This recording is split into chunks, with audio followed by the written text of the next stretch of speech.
Here we are in mid-June, and in many parts of the UK, including where we are in Lincolnshire, we've had quite a lot of rain over the last few weeks, and as a result there's plenty of moisture in the soil, and the grass and the lawns are all looking green and lush. So today I'm going to give you some of my top tips to keep your lawn in good condition right the way through the summer, and that's brought to you with the support of Cobra Garden and King Seeds.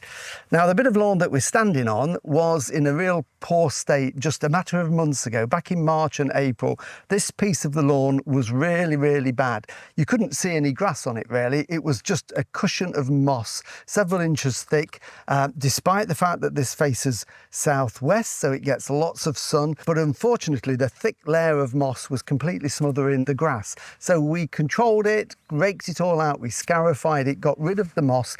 There wasn't a lot of grass left, so we then forked it and spiked it just to loosen the soil slightly, overseeded it, and as a result you can see we've now got a nice lush green covering. It's never going to be a bowling green. I don't want a bowling green, I just want a green lawn in the garden. Now, there's still a few weeds and I can guarantee that some moss will be back this winter, but for now it's looking okay. So how do we keep it nice and green and healthy? There's moisture now, but if we get a dry spell, then lawns can very quickly dry out. So mowing is something that will actually help keep it nice and healthy. So I tend to mow on a fairly regular basis. The secret is don't cut too short. So this is quite long and in need of cutting now in places, as you can see, because we've been allowing the grass seed to germinate and establish and thicken out in patches. But what we don't want to do is scalp it like a bowling green, because then it dries out much faster and it can scorch on hot days. So the secret is to always make sure that on your mower setting, you set it so I would say the lowest you want to be is about 1 inch, 25 millimeters. It doesn't matter if it's a bit more. And that then will help to keep your grass nice and green. It's not being stressed too much when you mow it. It recovers faster, and even in periods of dry weather, it will stay greener for longer. And the other thing that I do is, once we get to this time of the year, I don't use the grass collection box. So this is a rotary mower. Some people use cylinder, but I prefer for this type of utility lawn a rotary mower.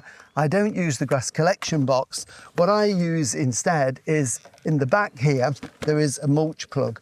So if I lift the flap at the back where you would normally fit the grass collection box, it's got a mulch plug in here. And basically, that just fits into that hole there, stops the grass blowing out the back of the mower into the collection bag. And what it does, it just whizzes round in the deck underneath the mower, and the blades are designed to chop it very finely, and then the downdraft blows it down into the covering of the grass there. So that does various things. It acts like a mulch, hence the name mulch mower, but it's not leaving a layer of grass all over the lawn. It's actually helping to rot down and mulch the soil to keep it cool and moist for longer through the summer.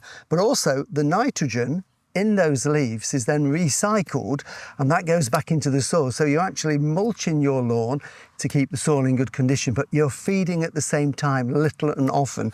Now, you do have to mow probably on a weekly basis for that to work. If you let it get too long, then you will leave lots of grass clippings on the top.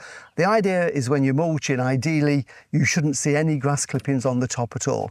If your grass is a little bit longer, like I've left this lawn here, all you need to do is just lift it up another notch on the mower, and then basically when you do it the week after or a few days later, just drop it down to the desired height. So it works really well, and I can guarantee if we get a hot, dry July and August, this lawn will hopefully stay greener than one if you were cutting it really close and collecting all of those clippings.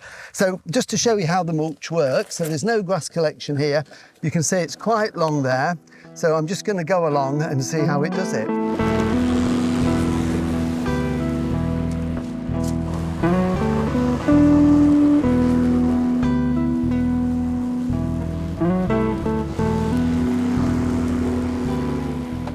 So there you can see it's made a really good job of that.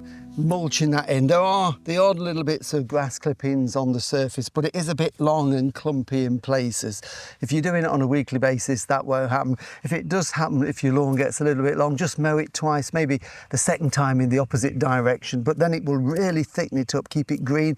And, you know, hopefully if we do get that lovely warm, hot weather, your lawn will stay green and healthy. I think the lawn is a really important part of the garden. It's great for wildlife, the birds love to be on there, and it offsets the rest of the border as well, all the plants around the garden. So keep your lawn nice and healthy by mulch mowing on a regular basis. We'll be back again with you next week, and don't forget all the videos that we've done and our weekly podcast you can find on YouTube, where you can subscribe for free. So we'll see you soon. Bye.